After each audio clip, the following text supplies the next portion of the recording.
Oi, this is the Profanity Gnome, and I'm here to tell you that if you're under 13 years old, fuck off this video! Get the fuck off YouTube! Get your mama to get your dad's cock out of her ears and actually be a parent! This is for adults only! And for everybody else, enjoy the video. And don't forget to like and subscribe and comment below what you think, you fuck buckets. To stand out among the crowd, even if I gotta shout out loud, till mine is the only face that you see. Gonna stand out till you notice me.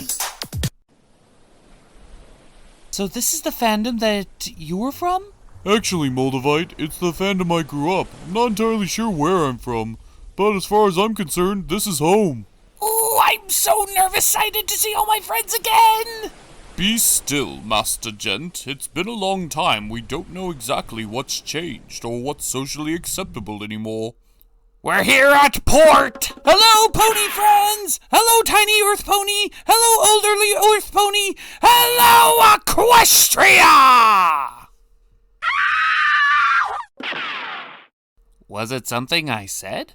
What's all this? This ain't Ponyville, is it? Well, things look a little bit strange, a little bit more modern. Up with the times. Yeah, and I don't know if anybody else noticed this, but I'm seeing only Earth ponies around. Where's all the unicorns and Pegasi? Or the yaks? Or the dragons? Or griffins? Where's everybody? Right, over here, quick! What has happened to our little ponies? This is My Little Pony. The Next Generation.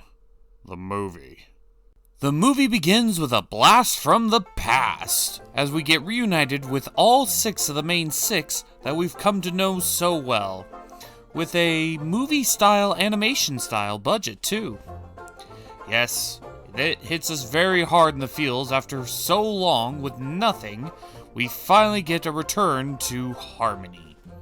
But then things start going awry when Rarity starts acting maniacally evil for absolutely no reason.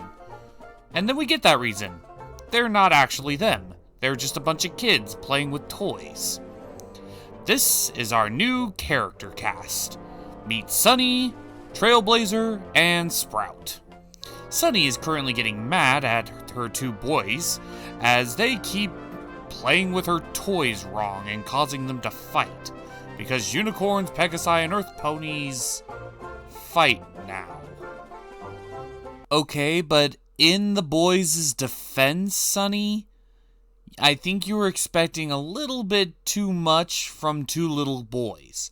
2 little kid boys.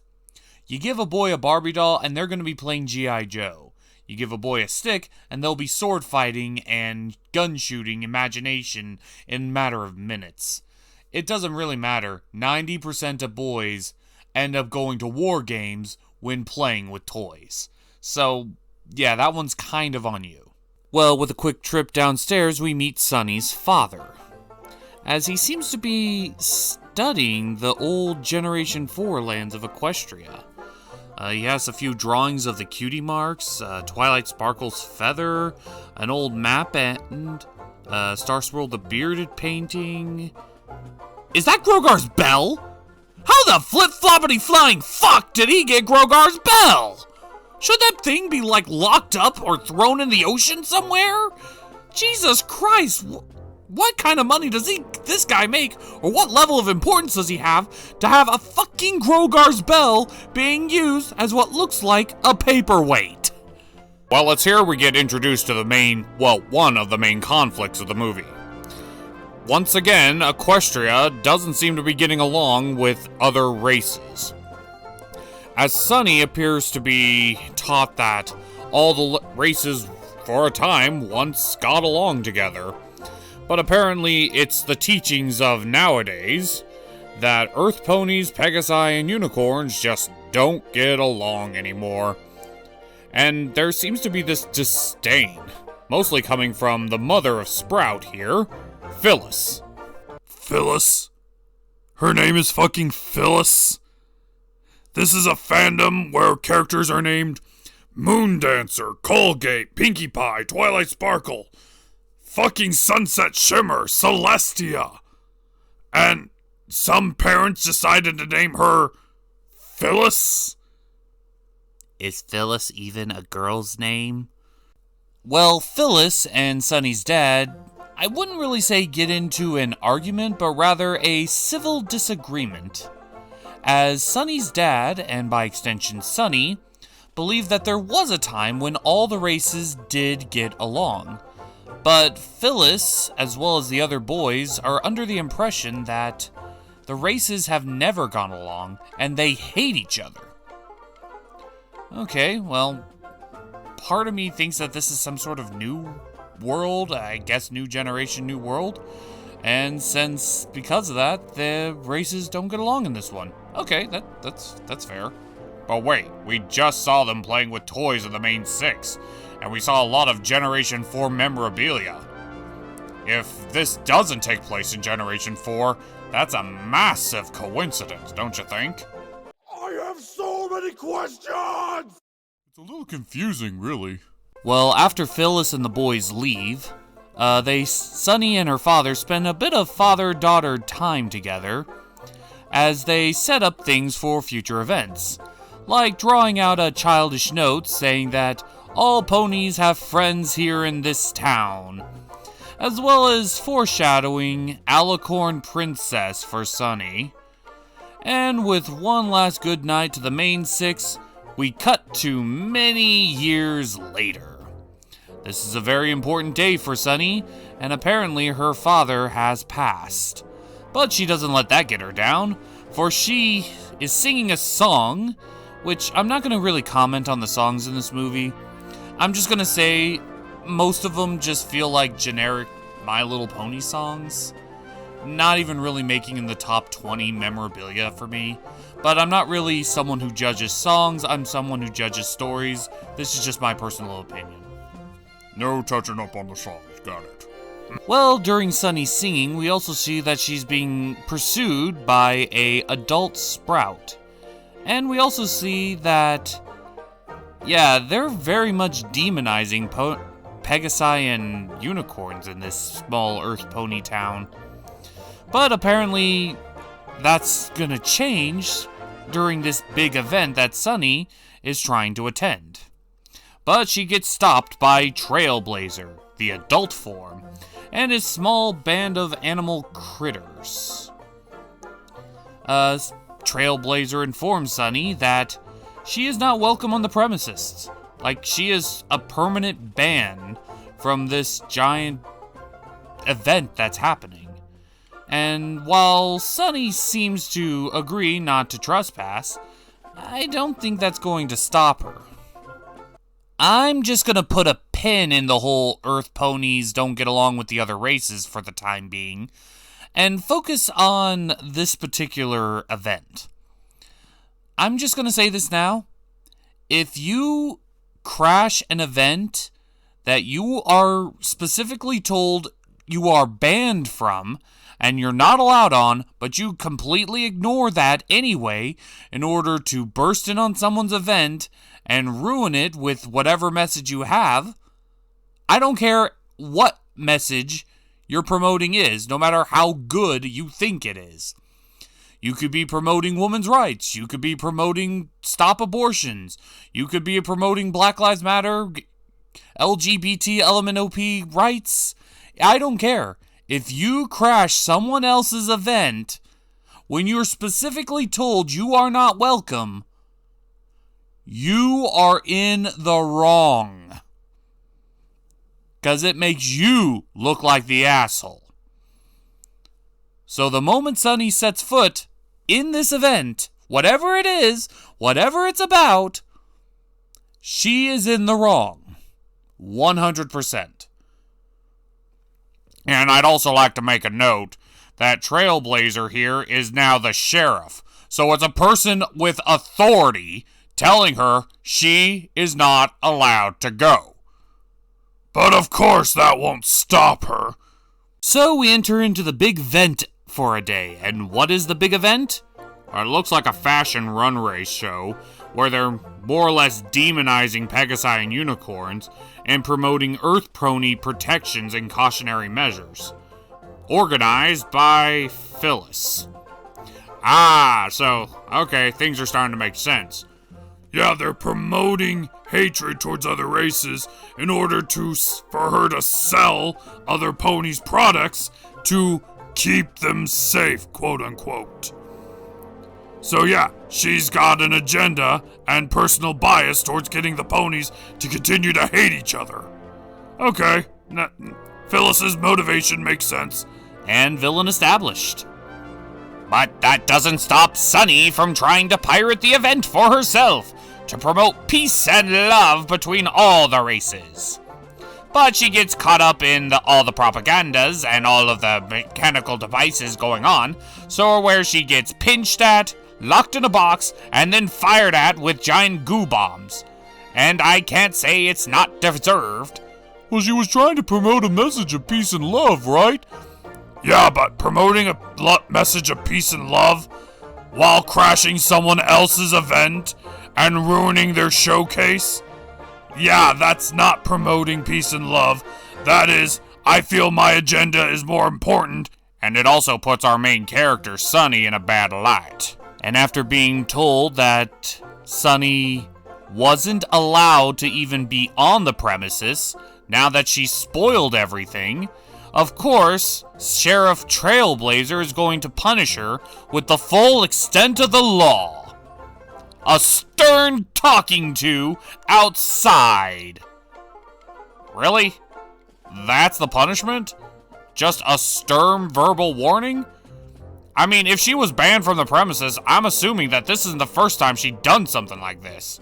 And given her blatant disregard for the rules, it looks like she's been getting away with this at least more than once.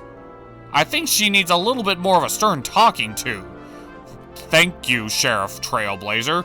You're enabling this kind of bad behavior. You're not gonna club her in the kneecap, are you? Well, no, I don't think she deserves that, but I think she at least deserves something a little bit more than just a slap on the hoof. I would personally say 1 night, maybe 2 in jail. You know, solitary confinement. I suppose that's fair. I'm sort of a thing when it comes to punishments. I know what I'm doing. Well, Sunny feels sad that once again her message that she's promoting has been ignored and disregarded by her fellow Earth ponies. But there's not a lot of time for her to reflect on that, as the Earth ponies are beginning to run wild in panic and fear. And as we all know, it doesn't take a lot to rile up the ponies, and so Sunny gazes upon the most horrific and most horrible thing to ever enter her little Earth pony town, a unicorn. Yep, meet Izzy. Okay, I gotta ask, how long has it been from Generation 4 to Generation 5? Like, I need a set of numbers here. Meow. Yeah, this type of fear and complete intolerance doesn't just occur overnight. So we gotta assume at least a couple centuries have gone by, if none of the Earth ponies have even seen a unicorn or a Pegasi before. And for them to react this fearful just because a smiling purple and blue-haired unicorn shows up, that would lead us to assume that they've been demonized to the point of boogeymen. So, what has exactly happened? And how long have we been gone? Well, Trailblazer and Sprout immediately spring into action, trying to calm the ponies down and setting up the unicorn defenses. But Sunny isn't about to let anybody trap her new unicorn kind of friend. And from just this chase scene alone, we learn a lot about Izzy. Mainly that she's kind of the Pinkie Pie archetype. You know, doesn't take things too seriously, a bit of an airhead. Just smiling, goofy, funny. Yeah, she's a Pinkie Pie. And, well, eventually she gets trapped in a box. So the day is saved until Sunny decides to open the box, freeing her, and they race out of town.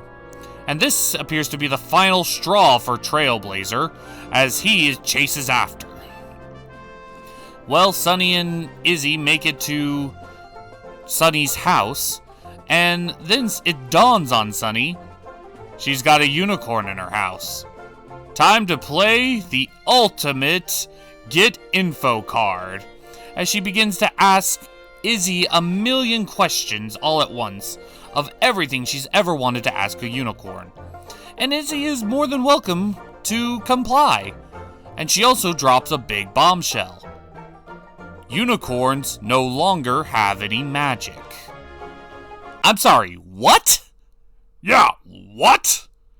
Unicorns no longer have any magical power. How? How exactly did we go from everybody was holding hooves, claws, and talons to everyone is divided and unicorns are no longer magical? This isn't just some small detail. This is a major issue with the continuity. Which, it's too big to get into the really big continuity events about this now, but one thing is for certain. This world wouldn't work if the unicorns don't have magic. Well, Trailblazer and Sprout managed to catch up to Sunny and Izzy, but they managed to get away from them just in the nick of time. Izzy says that it was rumored that the Pegasi had stolen the magic of unicorns from long ago. So obviously, if they're going to get any answers about this situation, they decide to go to the city of Pegasuses. Sunny, of course, wants to help out Izzy because she wants to prove that friendship can be made between the races. And Izzy looks like the type of pony to be friends with literally anything. And so, they become the new besties. And they even sing a song about it, working together as they travel to the city of Pegasuses. And it looks like we also get a running joke with a balloon pony. Yeah, I hope you found that funny the first time when he flew out the window, because I don't think they're going to give up anytime soon on that joke. And after a long, treacherous journey of them just singing along, they make it to... well, that's definitely not Cloudsdale. Looks like a mountain peak, actually. Well, that's that. Well, we quickly cut back to Trailblazer as he's finally had enough of Summer and decides he's going after her. And he looks like he's going to try to arrest her / protect her. So he's leaving the town without a sheriff after a unicorn had appeared and frightened the entire townsfolk. We'll figure that out later. So we cut back to Sunny and Izzy as they're going through a large canyon when they get spotted by a mysterious creature in the shadows. This freaks them both out and they start to panic and running around, trying to get out of the canyon and onto higher ground, only to discover that the creature that was stalking them was a Pegasus. Meet Zip. And they're in awe by the looks of this pony. But before they could actually even say a single sentence to it, she dive bombs away as 2 Pegasus guards show up, and because this is a world where they all hate each other again, they're immediately arrested and taken into custody. But this gives Izzy and Sunny a chance to see this Pegasus City, and I gotta say, they're doing pretty well for themselves. I mean, solid structure, kind of like a Hollywood-style city, or even New York style, like they're doing very, very well for themselves. But one thing that it is noted, no Pegasus is flying. Not one. Not one of these shots shows even their wings opened up in the air. But what they do have instead is Instagram. And this is where we get to meet Princess Pip, who's an Instagram star. I don't see her relevance, so we continue on with the story.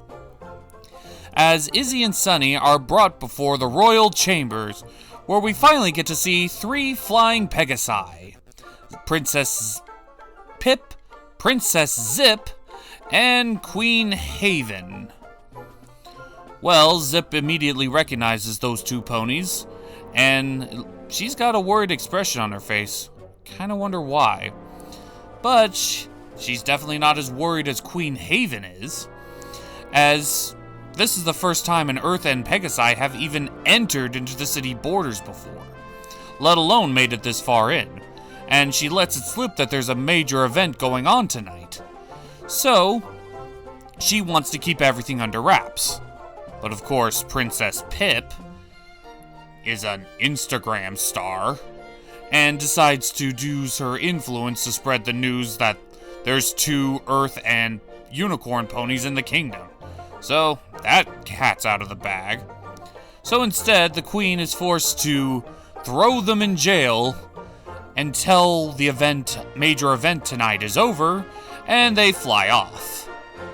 Okay, I'm keeping a tally on all the things that Sunny has gotten in trouble for. So let's see, we got trespassing where she's not wanted, disrupting events, disobeying authority figures, freeing a convicted criminal. Izzy wasn't a convicted criminal. Well, she might as well have been. She was causing a panic. So aiding and abetting someone under arrest, evading the laws, trespassing in another kingdom. I think, yeah, this at least warrants some jail time. Well, Sunny and Izzy are finally thrown into a jail cell.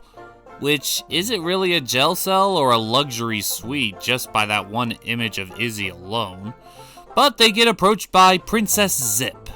Let's just call her Zip for simplicity's sake. She doesn't very give off the vibe of princess. Well, Zip has some questions, and Sunny has some questions as well. And during this time, once again, Izzy reveals that unicorns don't have any magic. Is that a secret she wants everybody to know? Oh, right, she's Diet Pinkie Pie. Of course she keeps talking. But before Izzy has any time to explain her stance, in comes Princess Pip, who this one gives off all the princess vibes, as she's doing duck face, showing off the unicorn and Pegasus and Earth ponies.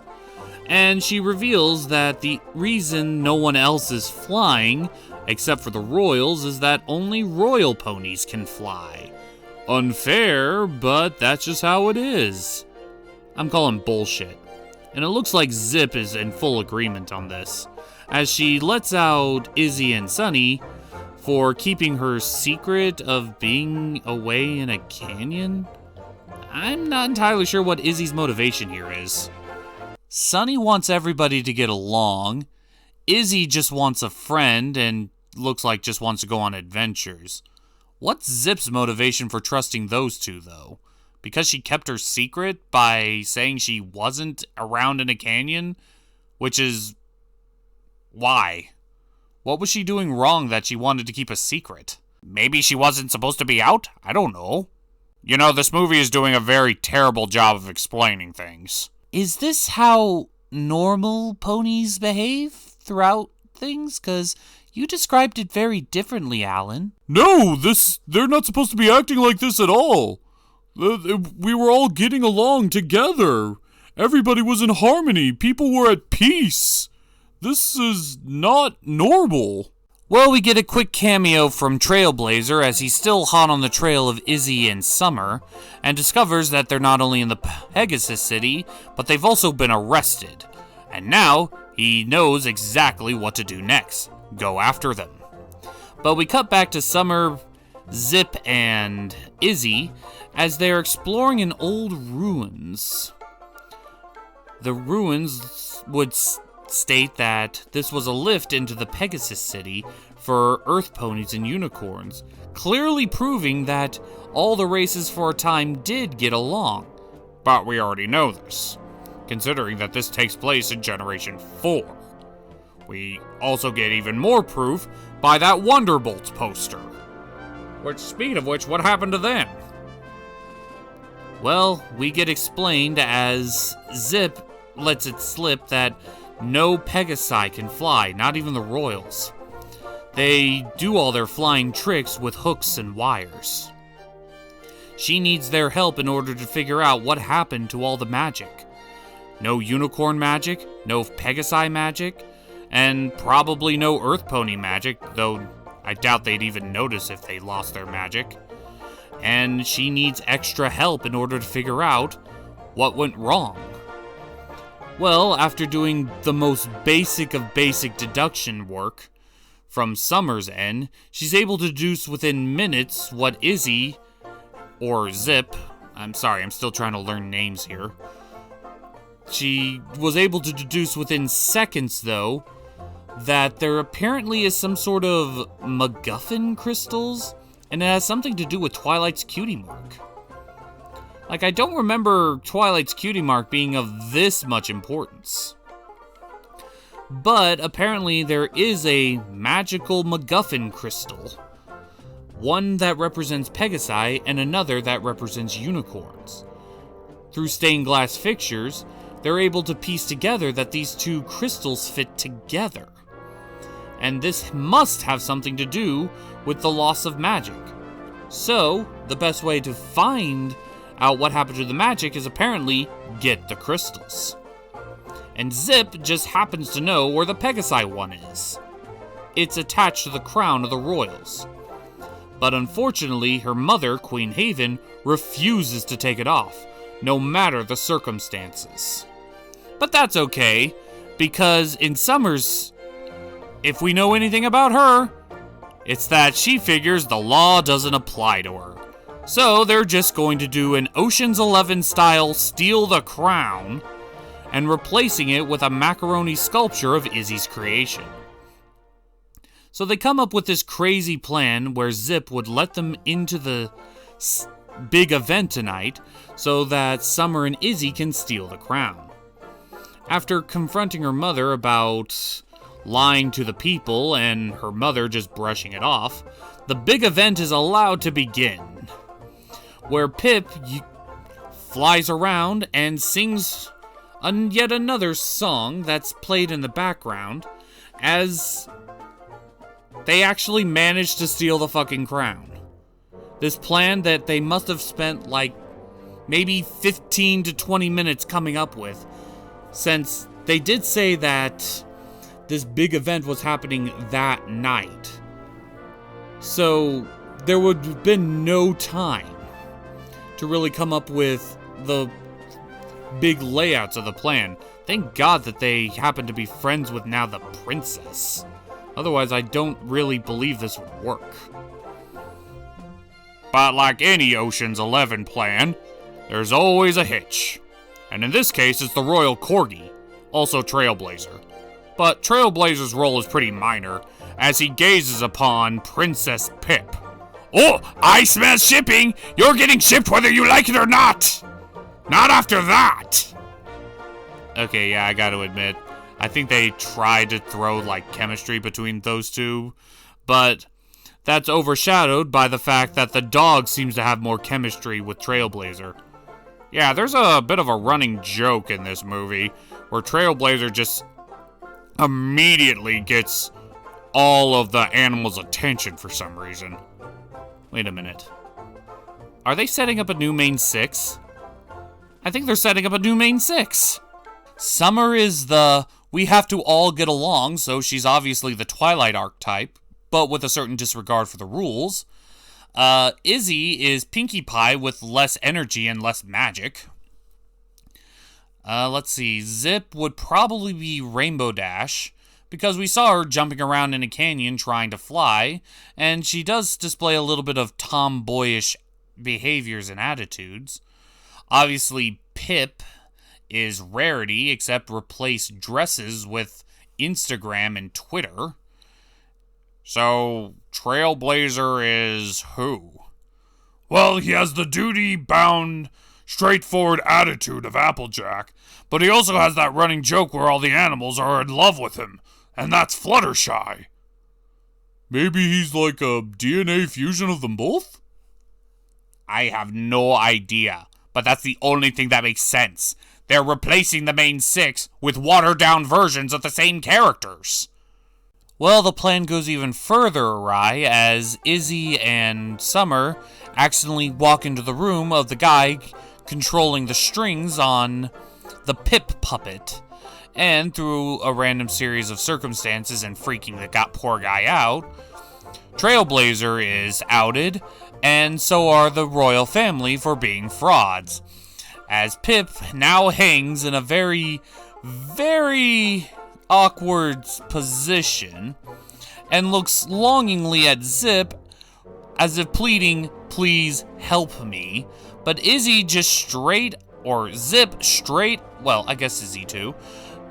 straight up abandons her, leaving her in that compromised position. And, as usual, everyone pulls out their smartphones. Oh yeah, she is suffering the fate worse than death for an influencer. Her credibility is now in the toilet. Yep. But somehow, they all manage to get away, as Trailblazer says, "I'm here to bring you home, Summer," but because he's been shown to only be a stern talker and not an actual doer, I don't see that threat going anywhere. And we also see the news saying that the royal family is now under arrest, and the Queen is now being charged with lying to her people. Probably the most unrealistic thing in this movie about talking horses. A public official actually being punished for their crimes. But at least they managed to get the crystal, right? No. Yeah, somewhere along the lines they accidentally dropped it, so not only is the royal family outed, but that whole thing was pointless. Until Pip shows up with the crystal. Convenient. How she managed to get away in that awkward position with all those eyes on her? Yeah, there is no way that happened just on its own. When Zip tried to explain what happened, Pip is like, "You left me. You left me there. You left Mom there. Our cover is now blown and our princess status pretty much mean nothing now. What's wrong with you?" Zip tries to explain her side, saying, "This is for the benefit of everyone. If we could get everyone's ability to fly back, we won't have to fake it." Pip reluctantly agrees to the logic, and so gives them the crystal, and they all decide to make their way to the next checkpoint, with Trailblazer in tow. So, just to point out the facts, technically the crew right now is Summer, Zip, and Izzy, with Pip and Trailblazer being reluctant tag-alongs. Pip not really having any place to go because her name is now Mud in her own kingdom, and Trailblazer trying to arrest Summer for all of her crimes, which I am going to add attempted theft of the royal crown to the list. This is not looking good in her favor. This is the character we're supposed to be rooting for. A character who completely disregards the rules. A character who just throws away any sense of boundaries and law-abidingness. This is the character that we're supposed to root for. But you don't understand. Friendship is magic. Well, right now the only magic trick she's performing is abracadabra, you're out of the slammer. Well, some ground is at least somewhat covered in terms of rebuilding bonds, as Pip and Zip try to regain some semblance of normalcy, while Trailblazer and Summer tries to talk things out and trying to get each other to see each other's point of view. And their journey continues. With another shot of that balloon pony. Remember, comedy, right? Well, it looks like Pip has officially joined the herd, and now they're all waiting on Trailblazer to drop his insecurities and guard. Remember, this is probably centuries have gone by, and all the teachings say that Pegasi and unicorns are enemies. Summer is the only one in this party that he actually trusts. And Summer has already shown a lot of bias in this work. But with another friendship speech, Trailblazer, once again, reluctantly joins the herd. But he does ask the most important questions, like, what was Izzy doing in an Earth Pony town to begin with? Well, this is where Izzy reveals that she was the one who got the note, that Summer and her father had sent long ago. The invitation and where friends can be found. Seeing this promotes Summer to give another friendship speech, and even Trailblazer begins to drop his built-in phobias and decides maybe being friends with everybody isn't so bad. And since their next stop is a unicorn city, it's bound to be magical, right? Wrong! Yeah, this is less magical in the sense of wonderful unicorns, and a lot more magical in the sense of I'm expecting at least 13 dwarves, a wizard, and a hobbit to coming through, and giant spiders attacking. Did we seriously just make a Hobbit reference? Those are underrated movies. Well, after traveling through the woods for a little bit, we finally make it to Izzy's house. And after getting some memorabilia and throwing in the My Little Pony old theme song, we finally get to the meat of why they met at Izzy's house first. Dress up. Since it would be very much inconvenient for them all to get into the town with Earth and Pegasi ponies, she constructs fake horns for them all while singing to another musical number, but this time having a lot more random silly antics because, again, Izzy is Diet Pinky. Even throwing a few Pinky oddities that would be welcome with Pinkie Pie's rap, but I'm still not entirely 100% on board with Izzy. Or any of them for that matter. Again, I've built up too much of a relationship with Pinkie Pie to accept that this is essentially her replacement. So once they get to the Unicorn City, they discover anything but magical. I'm actually kind of feeling sorry for these unicorns, and this is mostly because I know where they fell from. Remember, Canterlot was a unicorn city, a thriving metropolis and high society. To see the unicorns are now just living in the woods with no magical properties whatsoever, and they look downright miserable. I mean, at the very least, the Pegasi and Earth ponies are doing well for themselves. What are these guys' excuse? We also get a bit of build-up as Trailblazer discovers that saying certain words is very taboo. Magic, horns, and of course, mayonnaise. Why that one, I'm kind of curious. I'm genuinely curious why mayonnaise is a taboo among unicorns. But, like everything else in this movie, no answer is given. And now, they're policing words. We head to a unicorn tavern, where they try to pick up information on where the last crystal can be found. And this is where we meet this guy. Yeah, this guy. What's his name? Alphabittle. Alphabittle?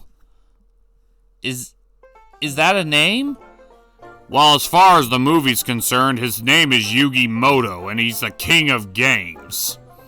And in order to get the crystal, which he just so happens to possess, they have to challenge him to a game and win it. But they have to offer up collateral in exchange. Summer unilaterally offers up their piece of the crystal in exchange for his piece of the crystal. And of course, he takes him up on this offer because he loves a challenge. But this is a very high-stakes challenge for him. I guess he's super emotionally attached to that crystal. So he challenges her to a game of DDR? Wow, a DDR reference in current year. Just say 2021. I don't want this to be dated. Like this reference. And just to spite poor Summer, he also says that all she has to do is win 1 round of 3 against him to win the pot. That's how confident he is. And for the first 2 rounds, she loses. Hard. But with a little pep talk from Pip, she seems to be able to master the game better than a guy who's probably played this game on steroids for a long time. I mean, look at that buff body. There's Earth ponies in the Earth Pony City who don't have as big a thickness as he got. But somehow, Summer, the bookworm historian, was able to beat him at his own game. And they celebrate. Until, oopsies, she lost her horn, and the secret is revealed. Alpha Biddle doesn't like being lied to, and says that because she lied to him, she forfeited her crystal, and she needs to give it up ASAP. But that's when Trailblazer saves the day by saying the N-word, causing all the unicorns to freak out and giving the new Main 6 a chance to escape. It's actually Main 5. Really? 1, 2, 3, 4. Yeah, you're right, just 5. Main 5. It's gonna take some time to getting used to. Well, you don't have to get used to it too long, because a 6th one joins up as Queen Haven just magically appears, along with her guards. And the unicorns have turned up, so now it's Earth Ponies, Unicorns, and Pegasi all in the same place for the first time, and it looks like they're about to throw hooves. Both of them are threatening each other with magic versus wings, but Summer, knowing that they have no punch to their threats, outs them all for not having any magic. This is when she explains that they're trying to restore magic to all of Equestria, so their mission is the best interests of everyone. And realizing they'd rather have their magic restored than continue to bicker with each other, they proceed to allow them to try to combine the crystals. And that's what they do. Izzy and Summer manages to combine the crystals and... nothing! A whole stinking wad of nothing!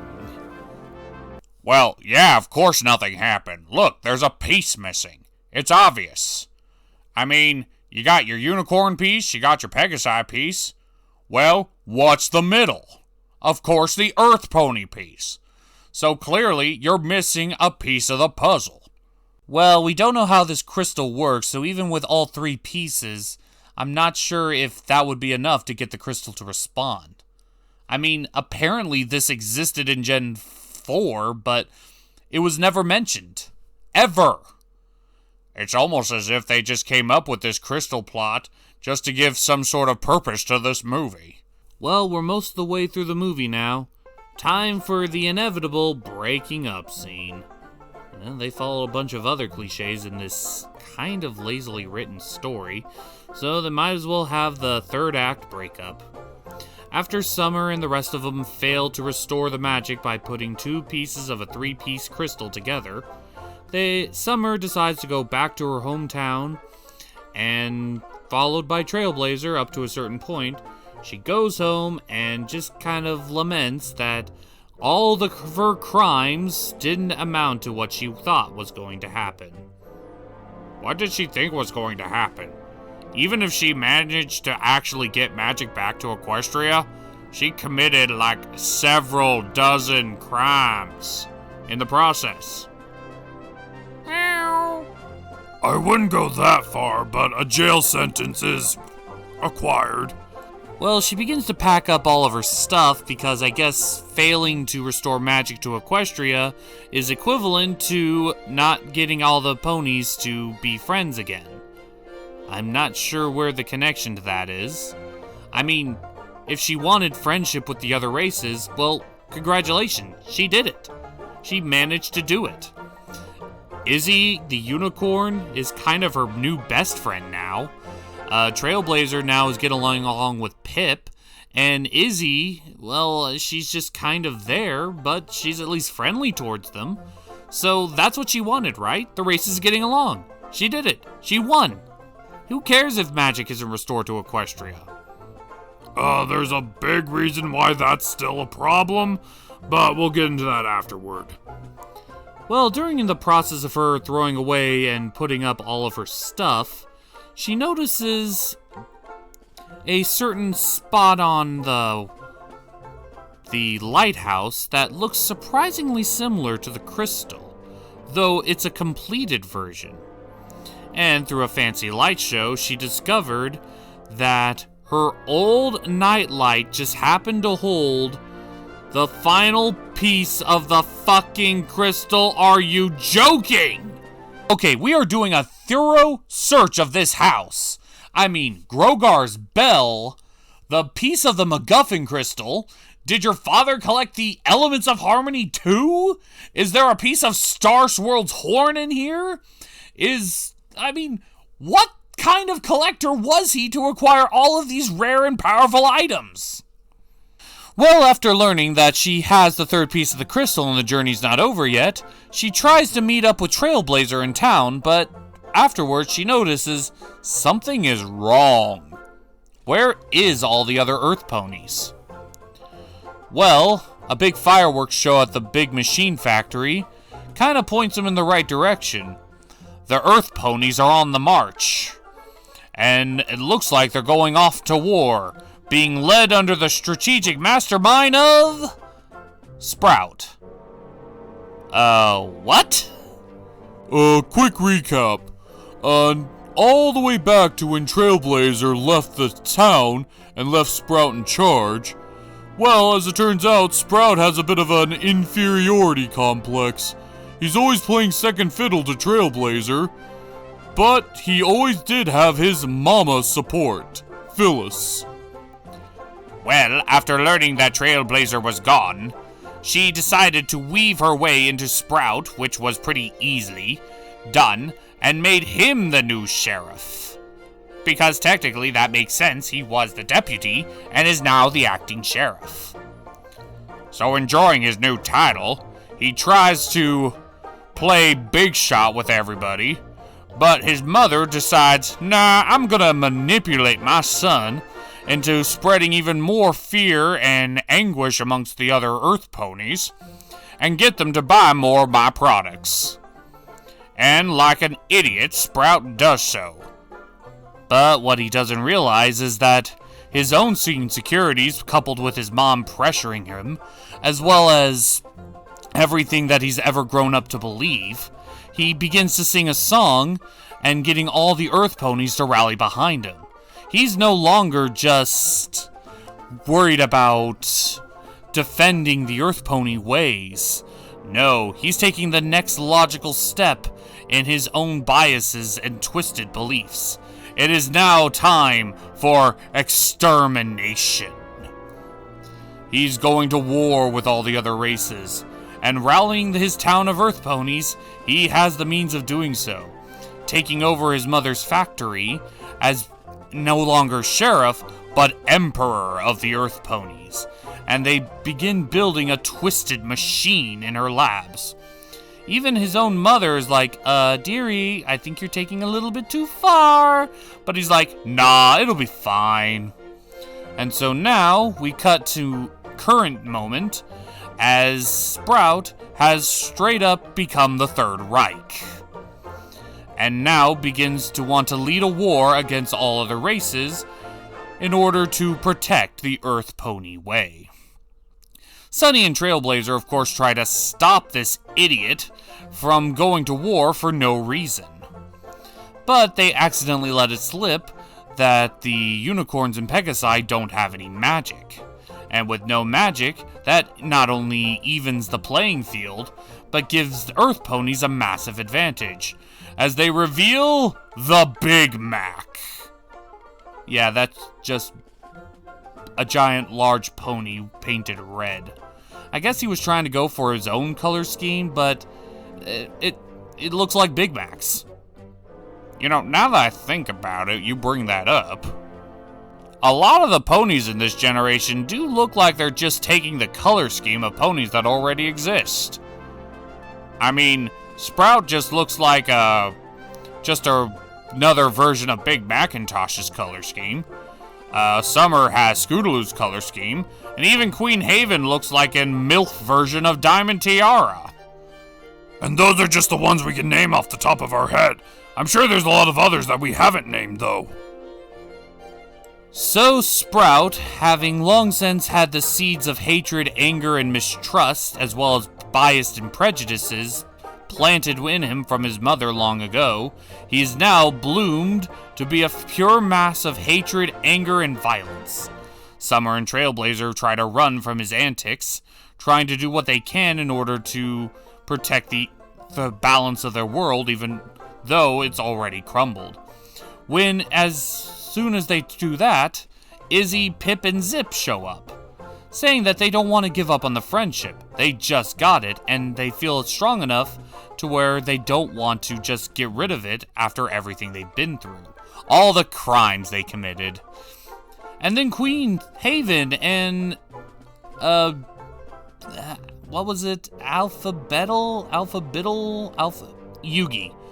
Fucking Yugi shows up as well, saying that if it's to restore the magic of Equestria, then they're more than happy to hold hooves. But this is when the Big Mac shows up, and he's ready to squish every pony there. But Summer knows what to do, even though she has no idea what this crystal is. She knows that it has to be completed. So she gets the other two pieces of the crystal and runs back to her house, followed closely by Pip and Izzy. Meanwhile, Trailblazer and Zip try to fend off the Big Mac as long as possible. So, once they get to the watchtower, Summer tries to put the pieces together, while the Big Mac keeps ramming into her house, screwing everything up, and causing the crystal to continuously be divided. Everybody tries their best in order to stop him, and every time they are about to get the pieces of the crystals all together, they ram the house again, and it all falls apart. It does this process at least 3 times, while everybody's doing their best in order to try to stop the Big Mac. Even Sprout's own mother says enough is enough, things have been pushed too far, even outwardly standing in his way. But even that doesn't stop him. She's done too good of a job imposing fear and anger into Sprout's mind. And in the end, they accidentally lose the crystals over the side of the balcony, and her house crumbles into the dust. Summer wakes up to see her house in ruins and her family photo destroyed. Summer has officially been beaten. But she gives one last friendship speech saying, "This is what happens when you just spread fear and mistrust all over Equestria. You destroy something beautiful. And the only way things can get fixed is if you put aside your prejudices and act as one." And at this point, all the other races decide, yeah, we'll give it a shot. It might have been something long ago, but if they don't have magic, then they're all on the same playing field. So, Alphabeetle, I'm not entirely sure what his major role in Unicorn Society is, agrees. Queen Haven, the recently dethroned queen, agrees. And Phyllis, the one promoting the most hatred, also agrees. It's time to move past biases and act as one. And so begins the new age of Equestria. One where all ponies are truly equal. No flying, no magic. And so they can finally start rebuilding their long-forsaken relationships, moving forward without magic. I'm just kidding. That's not how this works. No, all the magical pieces of the crystal respond to Summer's speech and begin to react, circling around her and giving off the Alicorn status for Summer as they combine once again and restore magic throughout the land. Once again, magical rainbows solve everything in this world. all the magic has officially returned to Equestria. Unicorns got their magical powers, Pegasi can fly, and everything is happy and good cheers.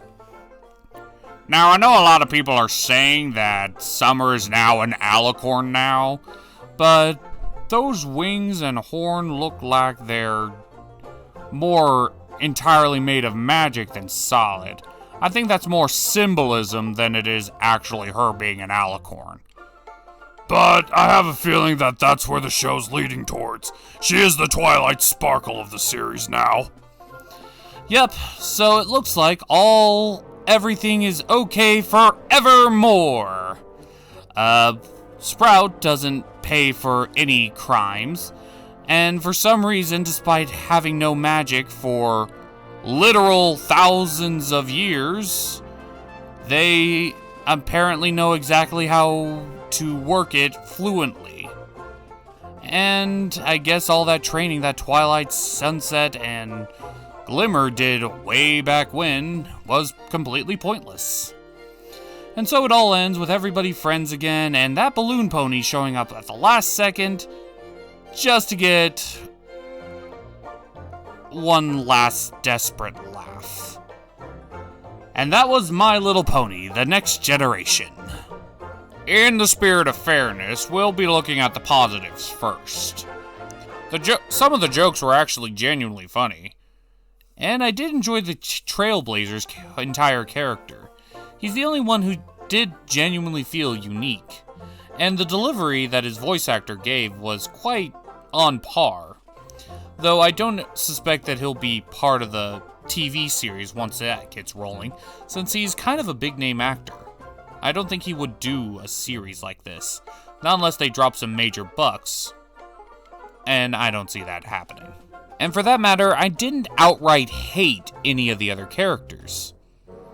They did genuinely feel like watered down versions of the main six, but I didn't necessarily hate any of them. They were just not that strong, because every time I saw them, or every time they tried to express themselves, all I really saw was, that's just Twilight, that's just Pinkie Pie, that's just Rarity. Zip and Trailblazer were the only real oddballs, because I think they tried to set up Zip as the Rainbow Dash, but they didn't really do enough with Zip in this movie for me to make that just comparison. As for Trailblazer, he seemed to be a fusion of the Applejack and Fluttershy archetypes. Applejack's duty-bound nature with Fluttershy's compassion for animals. Which that was a running joke throughout the movie, so it would be easy to make that comparison. It was even a plot point at some point. And while the animation did take some time to getting used to, it does end up being a lot more funny and fluid, and I can genuinely accept it a little bit more. But we don't really care about the animation, although it is a little weird in some areas. We really care about the story. And that's where this movie really falls flat. The story. So, even if you have diet versions of the main six, that can be worked around if the story is good enough. But this is just a story of all the races no longer get along. In fact, most of them haven't even seen another version of Unicorn, Pegasi, or Earth Pony in what appears to be centuries. And the main characters have to find a way to fix that and get everybody to get along again. We got that same premise in Generation 4 twice. But the real problems don't actually lie in the lackluster story or watered-down characters. No, there's a far, far greater problem. No. The problem is that this story takes place in Generation 4's world.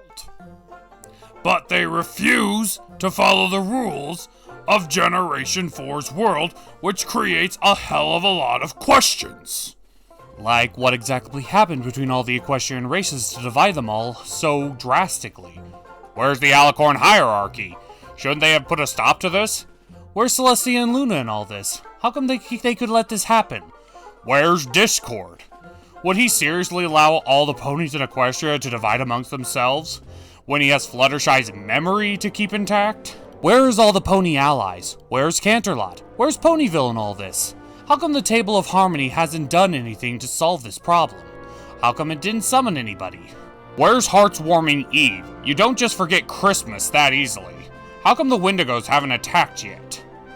Why is there a magical pendant that we never heard of before that is so important that it contains all of Equestria's magic inside of it, powering unicorns, Pegasi, and earth ponies universally? How come none of the villains have stolen this, or even comprehended stealing this yet? It's pretty easy to get your hands on magical devices in Equestria, apparently. Just look at earlier in the movie, we found that the guy had Grogar's frickin' bell and a piece of the amulet. So there's no excuse why no villain had tried to stolen it yet. How can the equestrian life cycle actually continue when all the magic is gone? Unicorns are required to raise and lower the sun. How are they doing that? Pegasi fly around controlling the weather. How can they cause the rain? Earth ponies tend to the land so they can grow crops. How can they grow food if they don't have the magic to supply to the earth? It was clearly stated all through Gen 4, ponies share a symbiotic relationship with their natural environment. They're dependent on each other. The earth supplies food, life, and they control and manipulate the environment to the point where they are necessity asset to get Equestria to actually work. It can't function on its own, and they need the magic in order to do it. And these are just the questions just off the top of my head. I have so many questions! As a standalone generation that has no ties to Gen 4, it's starting off at a less than stellar start. But when you consider that it's tied to Gen 4's world, then the entire world itself crumbles and collapses. You have to have a definitive explanation of how the world works when you have so much buildup of how the world works, but you completely ignore it. Meow. That's also something to consider, Leslie. How did the genealogy of all the ponies just magically not produce any other race other than what they currently are? We've seen in Gen 4 that it's possible for Earth ponies to give birth to Pegasi and unicorns, and vice versa is also clearly true.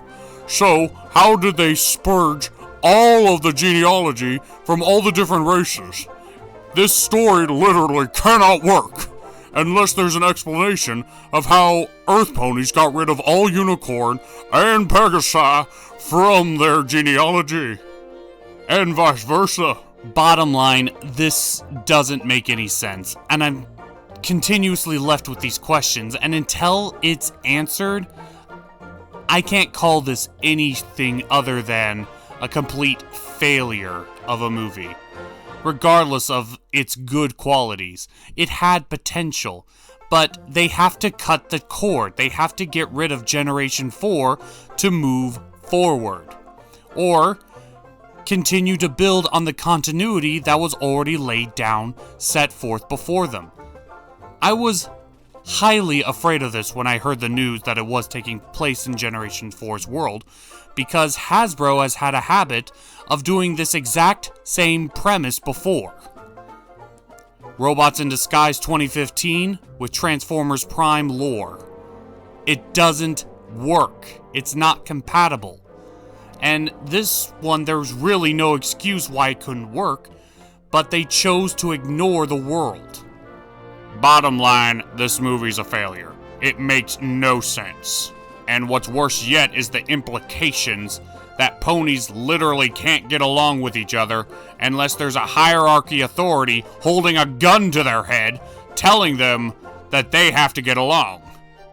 And tell me that's not the message of this movie. The original Unicorn, Pegasi, and Earth ponies only got along in order to defend themselves from a frozen death. They continued to have to get along when Tirek, Chrysalis, and Cozy Glow took over the kingdom. And now they have to get along in order to even have magic in their world. But while this movie is indeed a failure for us, it can be salvaged. Just answer the questions, because these questions are way too important. They're too important not to be answered. Because if you ignore the fundamental aspects of how the world works, then you have no hope in continuing the story moving forward. Because by this movie's logic, these ponies shouldn't exist. So with that being said, we're the Cartoon Gentlemen. We organize some chaos. See you next time. Well, that was an experience. Can I go home now? Yeah. I think for the moment, we're done with MLP. Or at least until it cleans up its act. And that won't be until a year from now. To stand out among the crowd. Even if I gotta shout out loud. Till mine is the only face that you see. Gonna stand out. Till you notice me.